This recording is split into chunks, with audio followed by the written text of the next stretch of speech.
नमस्कार साथियों, आज अपनी ये मॉर्निंग क्लास है और मॉर्निंग क्लास में अपन कल के टॉपिक को ही आगे बढ़ाते हैं। और अपन कल मॉर्निंग क्लास में राज्यपाल की कार्यपालिका की शक्ति के बारे में अध्ययन कर रहे थे। अब कुछ दोस्तों ने कहा कि सर, राष्ट्रपति एवं राज्यपाल को आप तुलनात्मक पढ़ाएं। तो आज अपन राष्ट्रपति एवं राज्यपाल का और जो शक्तियां हैं, विधायी शक्ति, वित्तीय शक्ति, न्यायिक शक्ति, इनका एक तुलनात्मक अध्ययन करेंगे। और इसी कड़ी में अपन नेक्स्ट शक्ति ले रहे हैं, विधायी शक्ति।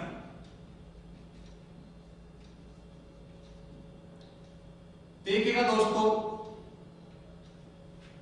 पहली बात एक क्वेश्चन निकल के आता है कि राष्ट्रपति या राज्यपाल में विधायी शक्तियां क्यों विद्यमान हैं? ऐसा कारण क्या है कि उन्हें कानून निर्माण की शक्ति प्राप्त है?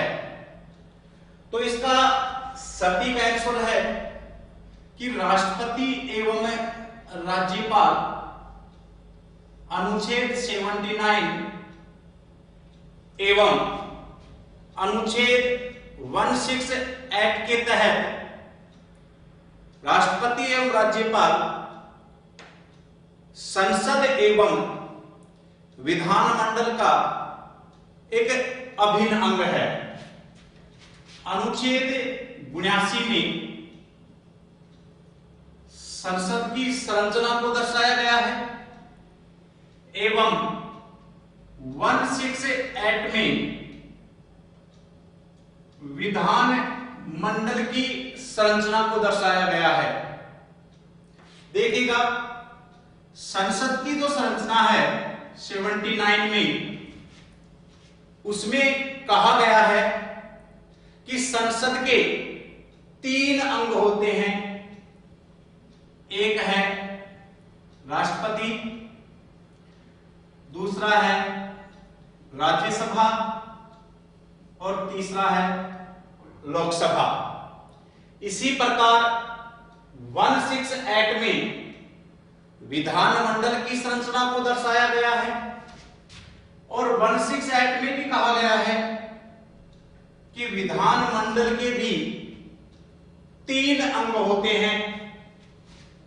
एक है राज्यपाल, दूसरा है विधान परिषद और तीसरा अंग है विधानसभा।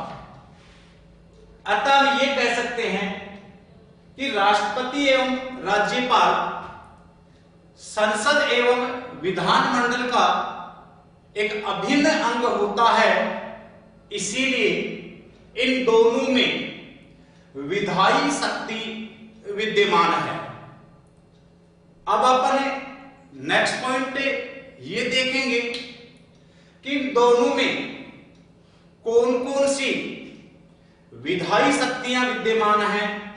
दोस्तों, यहां अपन आज राष्ट्रपति एवं राज्यपाल का विधायी शक्ति के संदर्भ में एक तुलनात्मक अध्ययन करेंगे। गौर से देखें एवं ढंग से समझें इनको। एक एक पॉइंट आपके साथ क्लियर किया जाएगा। तो मैं बात कर रहा हूं राष्ट्रपति एवं राज्यपाल की विधायी शक्तियों के बारे में। तो देखिएगा, राष्ट्रपति एवं राज्यपाल की विधायी शक्तियां क्या क्या हैं। एक तरफ आपका हो गया राष्ट्रपति और एक तरफ हो गया आपका राज्यपाल। देखिएगा, पहली विधायी शक्ति के बारे में बात कर रहा हूं कि राष्ट्रपति संसद का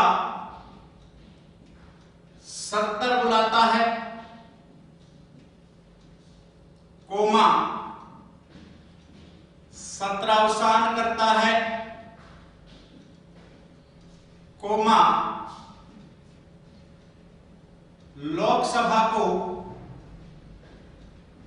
भंग करता है।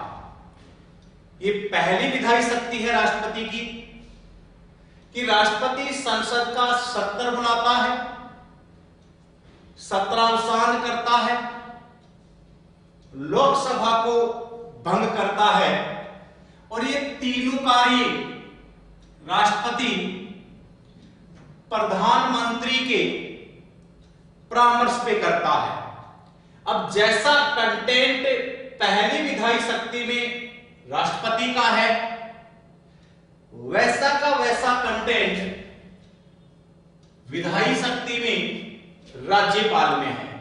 देखिएगा कि संसद का 70 बुलाता है तो इधर संसद की जगह आ जाएगा कि राज्यपाल विधानमंडल का 70 बुलाता है, कोमा 17 अवसान करता है, कोमा देखिएगा यहां लोकसभा है, यहां आ जाएगा तो विधानसभा को भंग करता है।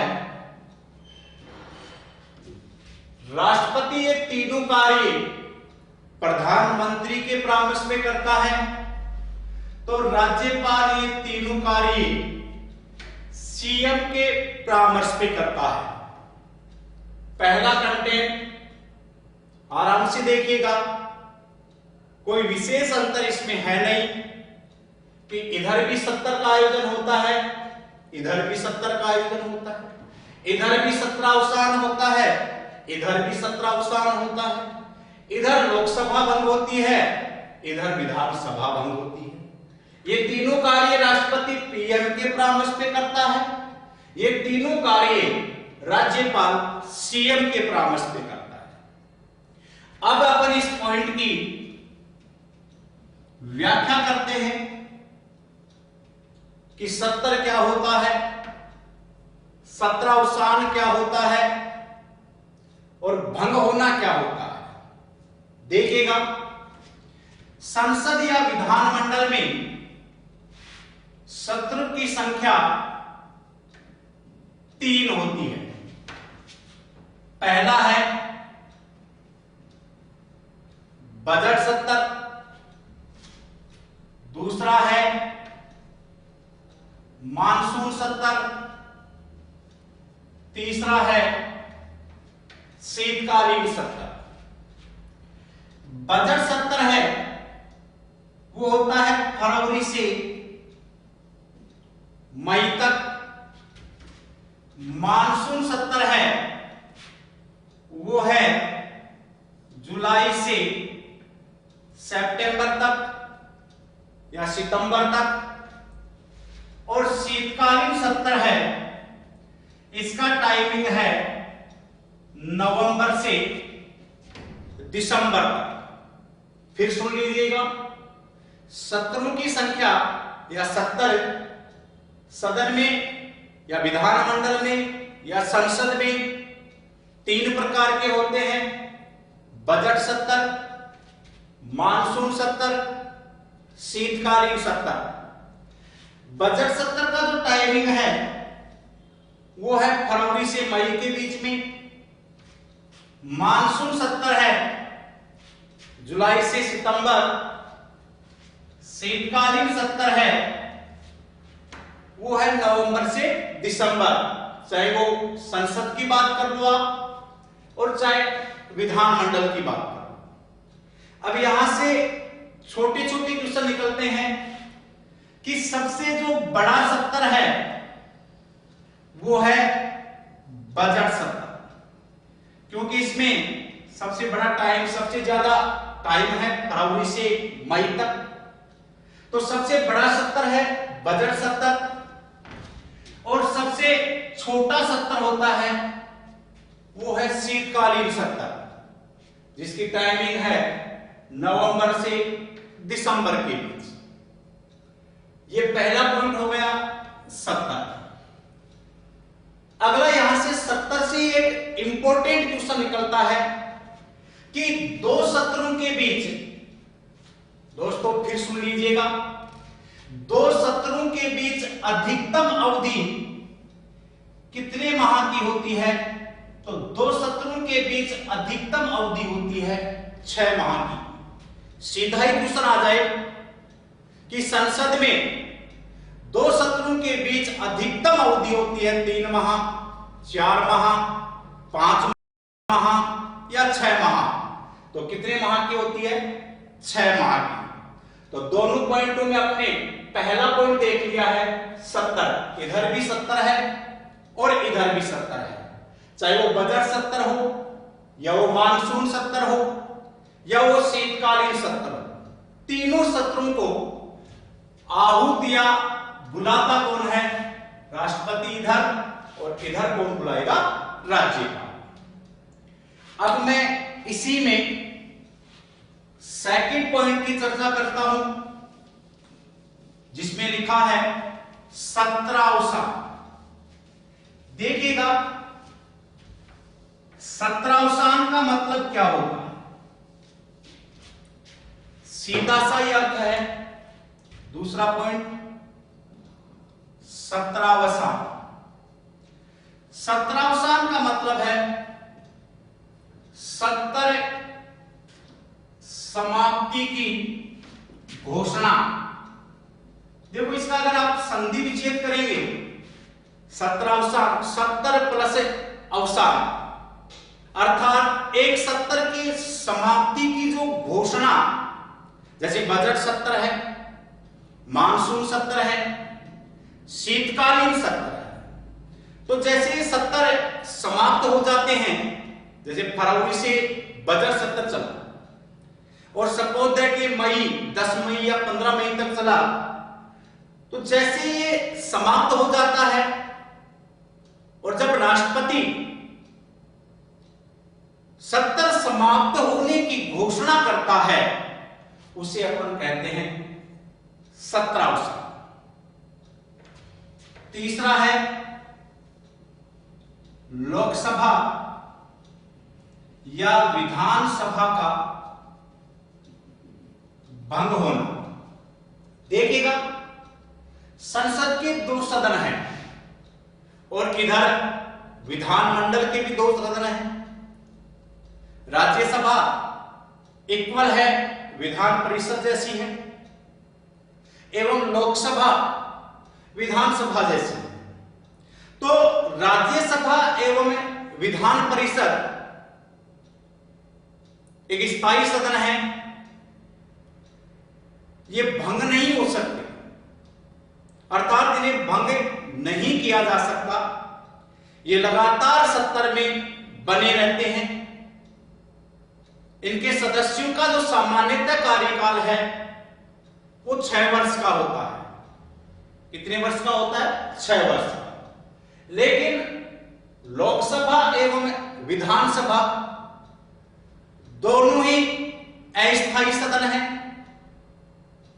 एवं दोनों को ही राष्ट्रपति एवं राज्यपाल प्रधानमंत्री एवं मुख्यमंत्री के परामर्श पर भंग कर सकते हैं।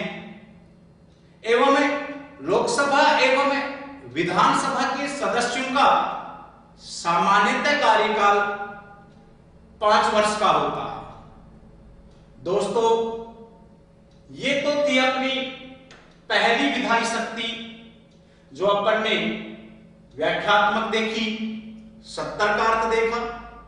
सत्तर 3 प्रकार के होते हैं। सबसे बड़ा सत्तर बजट, सबसे छोटा सत्तर शीतकालीन सत्र। 2 सत्रों के बीच अधिकतम अवधि 6 माह की। इसके बाद नेक्स्ट पॉइंट देखा अपने सत्रावसान। सत्रावसान राष्ट्रपति एवं राज्यपाल द्वारा किया जाता है। प्रधानमंत्री एवं मुख्यमंत्री के परामर्श पे किया जाता है। सत्रावसान होता क्या है? सत्तर समाप्ति की घोषणा हुई। इसके बाद में लोकसभा और विधानसभा के बारे में देखा कि दोनों अस्थायी सदन हैं। दोनों के सदस्यों का कार्यकाल सामान्यतः 5 वर्ष का होता है और दोनों को 5 वर्ष पहले प्रधानमंत्री या मुख्यमंत्री के परामर्श पे राष्ट्रपति एवं राज्यपाल इन्हें भंग करे सकते हैं। ये तो थी पहली विधायी शक्ति। अब अपन दूसरी विधायी शक्ति की बात करते हैं, राष्ट्रपति एवं राज्यपाल।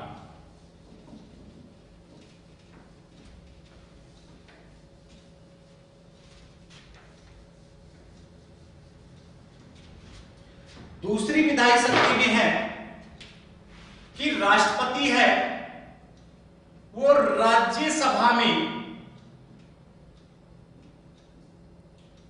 12 सदस्यों का, कितने सदस्यों को? 12 सदस्यों को मनोनीत करता है। दोबारा सुनना कि राष्ट्रपति राज्यसभा में कितने सदस्यों को मनोनीत करता है? 12 सदस्यों। और ये जो 12 सदस्य राष्ट्रपति मनोनीत करता है वो कितने आधारों पे करता है? तो वो करता है 4 आधारों पे। अब वो 4 आधार सुनिए कौन कौन से हैं। एक है साहित्य, दूसरा है विज्ञान, तीसरा है कला और चौथा है समाज सेवा। यानी राष्ट्रपति राज्यसभा में 12 सदस्यों को मनोनीत करता है और कितने आधारों पे करता है? 4 आधारों पे करता है। कौन कौन से आधार हैं? साहित्य है, विज्ञान है, कला है एवं समाज सेवा है। तथा राष्ट्रपति लोकसभा में 2 सदस्यों को मनोनीत करता है। कितने सदस्यों को मनोनीत करता है? 2 सदस्यों को। आधार क्या है लोकसभा में? आधार है एंग्लो इंडियन। दोबारा सुन लीजिएगा, राष्ट्रपति राज्यसभा में 12 सदस्यों को मनोनीत करता है। कितने आधारों पे करता है? 4 आधारों पे करता है। चारों आधारों का क्रम क्या है? साहित्य, विज्ञान, कला, समाज सेवा। एवं लोकसभा में 2 सदस्यों को मनोनीत करता है। आधार क्या है? Anglo Indian. अब एक क्वेश्चन तो यह हो सकता है कि राष्ट्रपति जो लोकसभा में 2 एंग्लो इंडियन को मनोनीत करता है वो किस अनुच्छेद के तहत करता है? तो यह है अनुच्छेद 331 के तहत। अब मैं राज्यपाल की तरफ आऊं तो सुनना, राज्यपाल देखिएगा इधर राज्यसभा है तो मैंने अभी बताया राज्यसभा की इक्वल कौन है? विधान परिषद। तो राज्यपाल विधान परिषद में 1/6 सदस्यों को मनोनीत करता है। आराम से अंतर देख लीजिएगा दोनों के अंदर। राज्यसभा में 12 सदस्य हैं जबकि विधान परिषद में राज्यपाल 1/6 सदस्यों को मनोनीत करता है। पहला अंतर दोनों। दूसरा, राष्ट्रपति जो 12 सदस्यों को मनोनीत करता है वो कितने आधारों पे करता है दोस्तों? 4 आधारों पे। तो अब इधर ध्यान रखिएगा, इंपॉर्टेंट है, विधान परिषद में जो राज्यपाल सदस्यों को मनोनीत करता है वो कितने आधारों पे करता है? 5 आधारों पे। इधर 4 आधार हैं, इधर 5 है। और वो 5 कौन कौन से आधार हैं? सुनिएगा, चार आधार तो बिल्कुल इक्वल है, साहित्य, विज्ञान, कला, समाज सेवा। चार आधार तो बिल्कुल इक्वल आ रहे हैं आपके, साहित्य है, विज्ञान है, कला है और आपका समाज सेवा। लेकिन पांचवा आधार कौन सा है? पांचवा आधार है दोस्तों सहकारिता। कि सहकारिता आंदोलन से संबंधित व्यक्ति को भी राज्यपाल विधान परिषद में मनोनीत कर सकता है। यहां चार आधार हैं, यहां पांच आधार हैं। चार आधार दोनों के समान हैं, लेकिन राज्यपाल के पास एक आधार एक्स्ट्रा है, और वह एक्स्ट्रा कौन सा है? सहकारिता आंदोलन। फिर नीचे आई, लोकसभा में राष्ट्रपति कितने सदस्यों को मनोनीत करता है? 2 सदस्यों को। जबकि विधानसभा में राज्यपाल 1 सदस्य को मनोनीत करता है। फिर सुन लीजिएगा, लोकसभा में 2 है, तो विधानसभा में राज्यपाल कितने सदस्यों को मनोनीत करता है? 1 सदस्य को मनोनीत करता है। आधार इधर भी एंग्लो इंडियन है और इधर भी क्या है? Anglo Indian. ये थी दोस्तों दूसरी विधायी शक्ति। लेकिन वर्तमान में एक परिवर्तन हुआ है एंग्लो इंडियन से संबंधित। और एंग्लो इंडियन से संबंधित क्या परिवर्तन हुआ है दोस्तों? सुनिएगा, विशेष है, चर्चाओं में रहा है कि हाल ही में 2020 में 104वां संविधान संशोधन हुआ है। कौन सा संविधान संशोधन हुआ है? 104वां।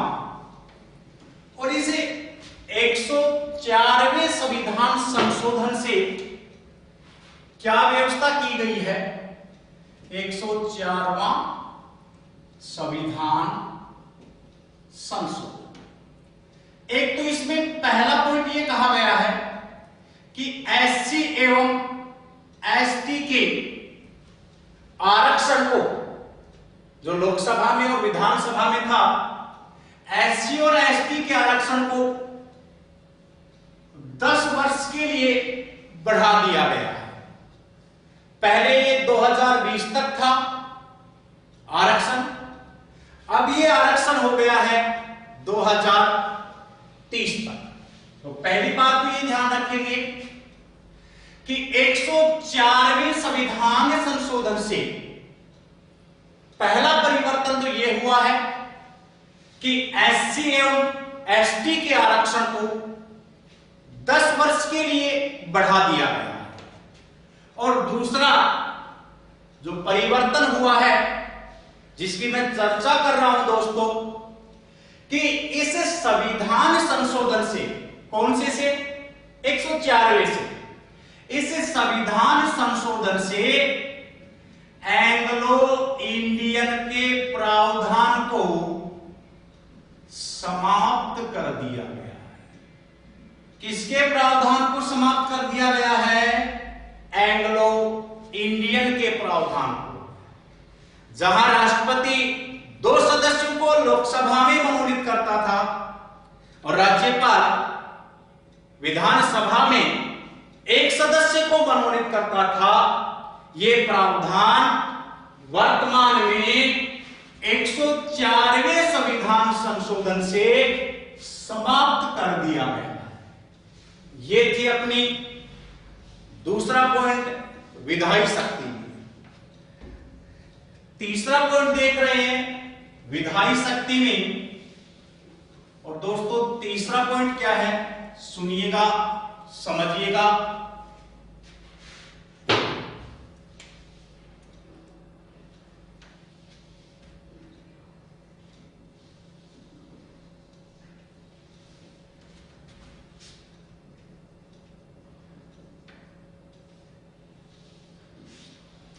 तीसरा पॉइंट है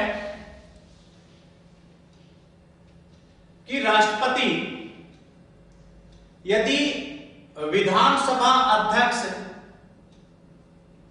एवं उपाध्यक्ष का, लोकसभा है, लोकसभा के अध्यक्ष एवं उपाध्यक्ष का पद रिक्त हो जाए।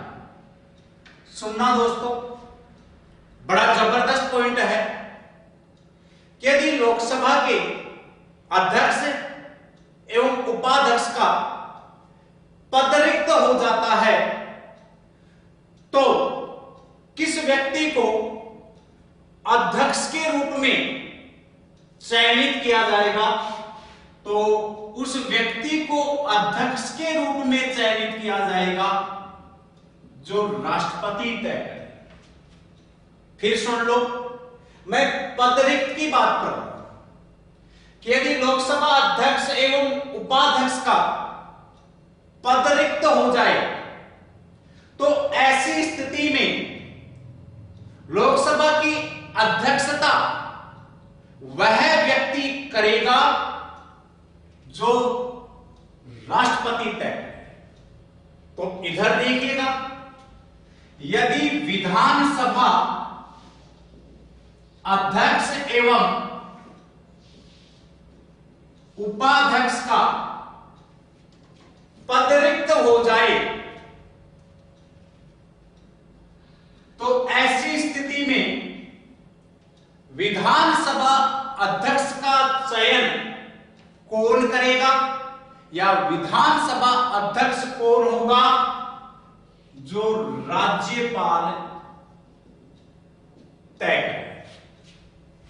दोस्तों ये कंडीशन है पद रिक्त के रूप में, अनुपस्थित के रूप में यह कंडीशन नहीं है कि जब अध्यक्ष या उपाध्यक्ष या विधानसभा के अध्यक्ष एवं उपाध्यक्ष का पद रिक्त हो जाए, दोनों का ही, तो ऐसी स्थिति में अध्यक्ष के चयन का मामला किसके पास पहुंच जाता है, राष्ट्रपति एवं राज्यपाल के पास, कि जो राष्ट्रपति एवं राज्यपाल जिस व्यक्ति को चयन करेंगे वह व्यक्ति अध्यक्ष के रूप में कार्य करेगा। लेकिन दूसरी कंडीशन सुन लो, दूसरी कंडीशन है अनुपस्थित, और इधर भी है अनुपस्थित, कि जब लोकसभा अध्यक्ष या उपाध्यक्ष अनुपस्थित हो या विधानसभा अध्यक्ष एवं उपाध्यक्ष अनुपस्थित हो तो फिर लोकसभा एवं विधानसभा की अध्यक्षता कौन करेगा, तो फिर अध्यक्षता करेगा जो संसद विधि बनाकर तय करे, और इधर भी आएगा जो विधानमंडल विधि बनाकर तय करे। दोबारा सुन लीजिएगा दोस्तों, इंपॉर्टेंट फैक्ट है कि अध्यक्ष और उपाध्यक्ष का पद रिक्त हो तो पद रिक्त की कंडीशन में अध्यक्ष और उपाध्यक्ष को चुनने की शक्ति किसके पास चली जाती है, राष्ट्रपति एवं राज्यपाल के पास। लेकिन जब अध्यक्ष और उपाध्यक्ष अनुपस्थित हो तो फिर अध्यक्ष के रूप में कौन व्यक्ति कार्य करेगा, यह शक्ति संबंधित जो सदन है लोकसभा एवं विधानसभा उसके पास चली जाती है। यह थी अपनी तीसरी विधायी शक्ति। अगला देखिएगा, चौथी विधायी शक्ति में क्या है दोस्तों?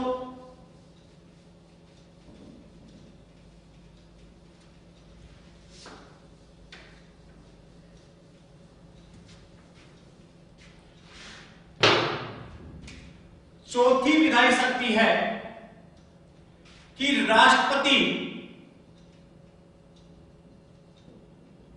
अनुच्छेद 108 के तहत संयुक्त अधिवेशन बुलाता है।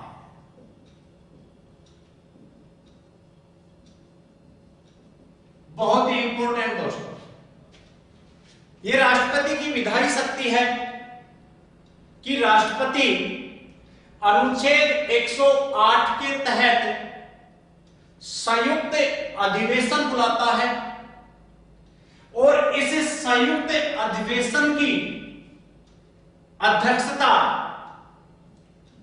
लोकसभा अध्यक्ष के द्वारा की जाती है। ये तो सीधा ही क्वेश्चन आ जाए कि संयुक्त अधिवेशन का उल्लेख संविधान के किस अनुच्छेद में है? 108 में है। संयुक्त अधिवेशन बुलाता कौन है? राष्ट्रपति दोस्तों। लेकिन संयुक्त अधिवेशन की अध्यक्षता किसके द्वारा की जाती है? लोकसभा अध्यक्ष द्वारा की जाती है। लेकिन इधर देखना दोस्तों, यहां से कुछ इंपॉर्टेंट है राज्यपाल से,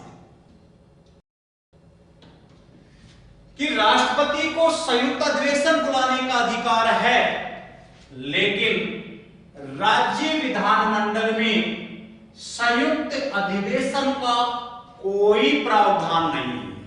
फिर सुन लो सब साथियों, संसद में संयुक्त अधिवेशन का प्रावधान है, लेकिन विधानमंडल में संयुक्त अधिवेशन का कोई प्रावधान नहीं है। क्लियर दोस्तों? और संयुक्त अधिवेशन जो राष्ट्रपति द्वारा बुलाया जाता है वह किस अनुच्छेद के तहत बुलाया जाता है? 108 के तहत बुलाया जाता है। और उसकी अध्यक्षता किसके द्वारा की जाती है? लोकसभा अध्यक्ष द्वारा की जाती है। जबकि विधानमंडल में संयुक्त अधिवेशन जैसा कोई भी प्रावधान नहीं है। अब संयुक्त अधिवेशन का प्रावधान विधानमंडल में क्यों नहीं है, राज्य सरकार में क्यों नहीं है? तो उसमें सटीक सा उत्तर दिया गया है कि कोई साधारण विधेयक है, उस साधारण विधेयक को विधान परिषद है वो पहली बार केवल 3 माह तक रोक सकती है। मैं बात कर रहा हूं साधारण विधेयक की, कि साधारण विधेयक को विधान परिषद है वो केवल कितने माह तक रोक सकती है? 3 माह। अगर 3 माह में भी वो पारित नहीं करती है तो वह साधारण विधेयक दोबारा विधानसभा के पास चला जाता है। और यदि विधानसभा इसे दोबारा भेजती है तो वह विधान परिषद उस साधारण विधेयक को 1 माह के लिए और रोक सकती है। यानी विधानमंडल में विधान परिषद साधारण विधेयक को अधिकतम 4 माह तक रोक सकती है। अगर 4 माह में भी वो पारित ना करे, वो का मतलब विधान परिषद, तो वह विधेयक स्वतः पारित मान लिया जाता है। अतः यहां संयुक्त अधिवेशन का कोई प्रावधान नहीं है। जबकि यहां कहा गया है कि संयुक्त जो अधिवेशन है वो 3 कंडीशन में बुलाया जा सकता है। पहला कि यदि साधारण विधेयक को कोई एक सदन 6 माह तक अपने पास रोक ले एवं 6 माह बाद भी उस विधेयक को वो सदन पारित ना करे तो राष्ट्रपति क्या बुला सकता है? संयुक्त अधिवेशन बुला सकता है। दूसरा यह है कि जब किसी साधारण विधेयक को एक सदन ने पारित कर दिया है, कोई भी सदन है, चाहे वो राज्यसभा है या लोकसभा है, एक सदन ने पारित कर दिया है और दूसरा सदन उसे अस्वीकृत कर दे, दूसरा सदन उसे क्या कर दे? अस्वीकृत, तो राष्ट्रपति क्या बुला सकता है? संयुक्त अधिवेशन बुला सकता है। तीसरा कि यदि कोई विधेयक है, साधारण विधेयक, एक सदन ने पारित कर दिया है, दूसरे सदन में गया और दूसरा सदन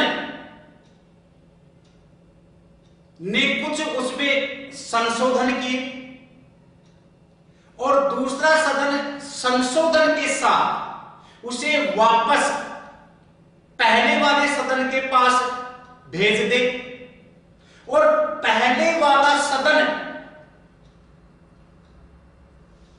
उन संशोधनों से असहमत हो जाए, उस संशोधन से क्या हो जाए?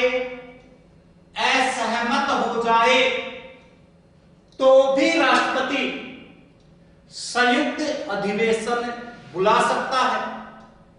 अर्थात संयुक्त अधिवेशन 3 कंडीशन में बुलाया जाता है। यदि किसी विधेयक को 6 माह से ज्यादा का समय हो जाए या किसी विधेयक को एक सदन ने पारित किया और दूसरा सदन उसे अस्वीकृत कर देता है, या किसी विधेयक पर संशोधनों को लेकर के दोनों सदन असहमत हो जाए, तो राष्ट्रपति द्वारा संयुक्त अधिवेशन बुलाया जा सकता है। क्लियर दोस्तों? और संयुक्त अधिवेशन की अध्यक्षता कौन करता है? लोकसभा अध्यक्ष करता है। यह थी अपनी चौथी विधायी शक्ति। लेकिन ध्यान रखना दोस्तों, संयुक्त अधिवेशन का प्रावधान विधानमंडल में नहीं है, क्योंकि यहां यह मामला है, देखो यहां संसद में 6 माह के बाद बुलाया जा रहा है, लेकिन यहां विधान परिषद को केवल 3 माह तक ही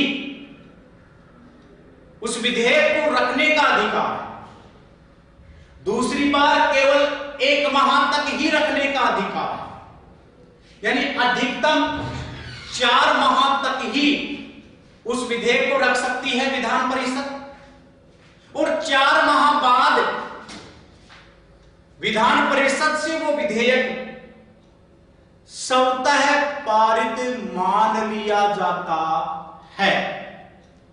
अगला दोस्तों सुनना 1 मिनट, अच्छा क्वेश्चन, कि कौन कौन से विधेयकों पर संयुक्त अधिवेशन हो सकता है। देखिएगा, विधेयक सामान्यतः 4 प्रकार के होते हैं। साधारण विधेयक है, धन विधेयक है, वित्त विधेयक है और संविधान संशोधन विधेयक है। तो मैं बात करूं विधेयक, और विधेयक की 4 श्रेणियां हैं। एक आपका साधारण विधेयक है, एक आपका धन विधेयक है, एक आपका वित्त विधेयक है, और एक आपका है संविधान संशोधन विधेयक। दोस्तों, संयुक्त जो अधिवेशन होता है वो केवल 2 विधेयकों पे होगा। एक तो होता है साधारण विधेयक पे, और एक संयुक्त अधिवेशन हो सकता है वित्त विधेयक पे। अर्थात संयुक्त अधिवेशन साधारण विधेयक एवं वित्त विधेयक पर हो सकता है, लेकिन संयुक्त अधिवेशन धन विधेयक एवं संविधान संशोधन विधेयक पर नहीं हो सकता। यह थी अपनी चौथी विधायी शक्ति। इसके बाद में विधायी शक्ति में अपन 5वें पॉइंट की चर्चा करेंगे, और वो अपन करेंगे कल। नमस्कार, जय हिंद, जय भारत।